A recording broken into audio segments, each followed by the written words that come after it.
नमस्कार, मी विजय विनायक कोलते, प्रवक्ता राष्ट्रवादी काँग्रेस शरदचंद्रजी पवार पक्ष महोदय. सर्व मित्रमंडळींना माझा नमस्कार. नुकत्याच एका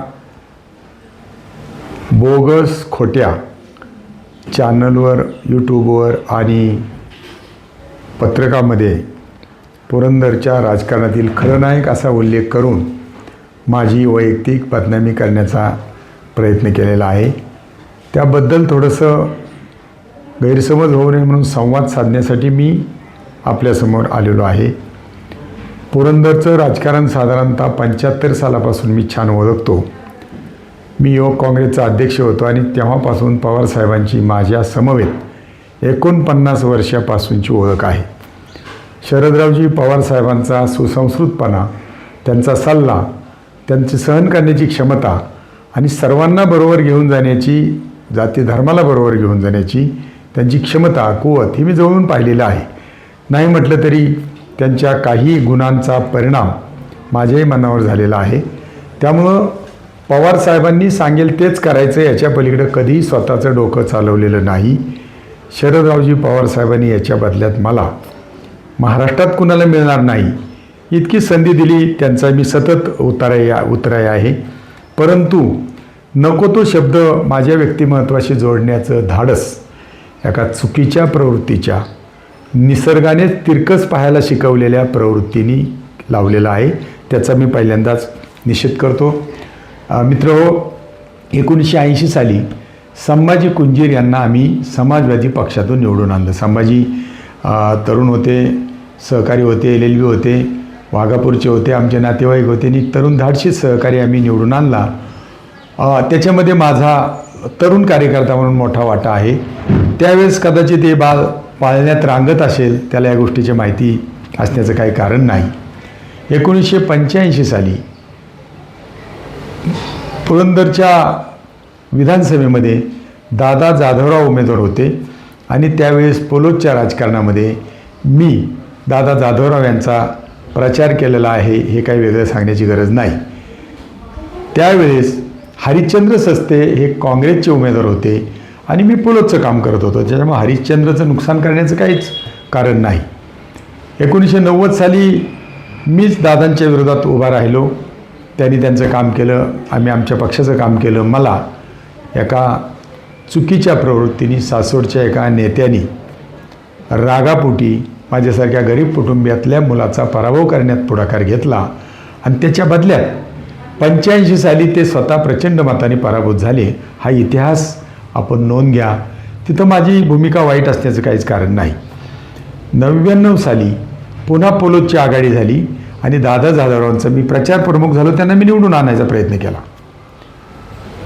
2004 साली अशोकरावांच्या ऐवजी मला उमेदवारी मिळावी राष्ट्रवादीची, असा माझा प्रयत्न होता, त्यांचा प्रयत्न होता.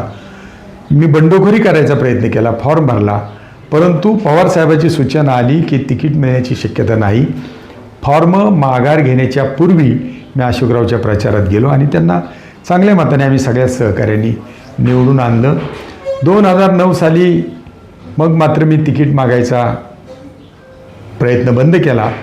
पण डॉक्टर दिगंबर दुर्गेड्याचा AB फॉर्म मी स्वतः घेऊन आलो. त्यांना उमेदवारी दिली अजितदादांनी, पवारसाहेबांनी. दुर्दैवानं तालुक्याच्या राजकारणामध्ये युक्त्या क्लुप्त्या करून जातीवादाचा रंग दिला आणि दुर्गेड्यासारख्या एका चांगल्या सहकार्याचा पराभव झाला. पुन्हा 14 साली अशोकरावला उमेदवारी मिळाली. मीच त्यांचा प्रचार प्रमुख होतो. 2019 साली संभाजीराव झेंडेसारख्या अतिशय सुस्वभावी सनदी अधिकाऱ्यांना मागं ठेवून केवळ पवारसाहेबांना नावं ठेवणारा माणूस आमदार होता, उपयोगाचा नाही, या ईर्षेने राष्ट्रवादीने स्वतःची जागा काँग्रेस पक्षाला दिली आणि संजयराव जगताप निवडून आले. मला असं वाटतं आत्तासुद्धा मी संभाजीरावांची फसवणूक करतोय असं त्यांनी अर्थ काढलेला आहे. मुळातच राष्ट्रवादीच्या वतीनं महाविकास आघाडीकडे उमेदवारी मागावे असं आम्ही ठरवलेलं आहे. संभाजीराव राष्ट्रवादीचे नेते आहेत, त्यांच्याबरोबर आम्ही एकमुखानं राष्ट्रवादी आहोत. ज्या क्षणी कदाचित तिकिटात बदल होईल तेव्हा आम्ही मात्र महाविकास आघाडीचंच काम करणार आहोत. किंबहुना झेंडे साहेबांनी सुद्धा आमच्याबरोबर राहावं आणि भविष्यामध्ये महाविकास आघाडीच्या बरोबर राहून आपल्याला विधान परिषद असेल किंवा आणखीन काय एखादं महामंडळ असेल ते घेऊन वाटचाल करावी आणि राष्ट्रवादी उभा करावा अशीच आमची भावना आहे. त्याच्यामुळं माझ्या प्रत्येक गोष्टीचा गैरअर्थ काढून विजय कोलतेने अनेकांचं नुकसान केलं या म्हणण्याला काय अर्थ नाही. मी एकदा निवडून आलो, अनेक वेळा पराभूत झालो ही गोष्ट खरी आहे, पण पक्षासाठी ह्या उमेदवारी आम्ही सहन केल्या आणि दादासाहेब जाधवराव यांच्या ताकदीच्या विरोधात एकांडा शिलेदार म्हणून सतत तरुण सहकाऱ्यांच्या मदतीने उभा राहिलो. उमेश पाटील, रश्मी दिदी यांचा इथं येण्याचा काही संबंध नाही. त्यांचे मतदारसंघ वेगळे आहेत, ते सुशिक्षित मुलं आहेत, शिकलेले आहेत, त्यांचा जनाधार त्यांच्या तालुक्यात मोठा आहे. त्यामुळं त्याचं दूषण मला जोडण्याचं काही कारण नाही. मी एवढंच सांगेन, काही लोक मला म्हणतात अहो सासवडचे लोक असंच वागतात, सासवडचे जगताप असंच वागतात. मी नम्रपणे सांगेन की सासवडचे जगताप, मी 50 वर्षे सासवडला राहतो, अशा चुकीच्या प्रवृत्तीने कुणी वागत नाही. यांचंसुद्धा कुटुंब खूप सुशिक्षित आहे. त्यांचे बंधू हे एस.टी. डेपोचे प्रमुख होते.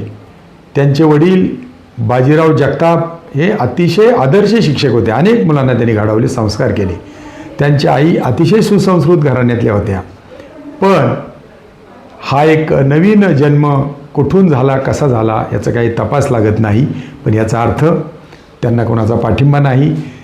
ज्यांचा कोणाचा पाठिंबा असेल त्यांचंसुद्धा ते नुकसानच करतील. पण सासवडचे लोक, त्यांचे कुटुंबीय, त्यांचे नातेवाईक यांचा याच्यात कुठेही दोष नाही. खंडेरायानं, सोपान काकानं या प्रवृत्तीला सद्विचारानं वागण्याची आयुष्याच्या शेवटी संधी द्यावी एवढी मी अपेक्षा व्यक्त करतो. त्यांचं आत्तापर्यंत माझ्याबद्दलचं वक्तव्य पाहिल्यावर मी साधारणतः भांडणतंटा करू नये, गांधीजींच्या विचारानं जावं, अहिंसेचा विचार माझ्या मनामध्ये आहे. पण महात्माजी जरी असते तरी हे वाचल्यावर त्यांनी असं सांगितलं असतं की आता अहिंसेनेच पुढं जाऊ नका, यांचा बंदोबस्त नीट करा. मला असं वाटतं, मलाही कुटुंब आहे, नाती आहेत, मुलं आहेत, नातेवाईक आहेत, पुतणे आहेत, बंधू आहेत. ईश्वरानं सामाजिक दबावातून त्यांचा बंदोबस्त करावा, याच्या पलीकडे मला काही सांगायचं नाही. धन्यवाद.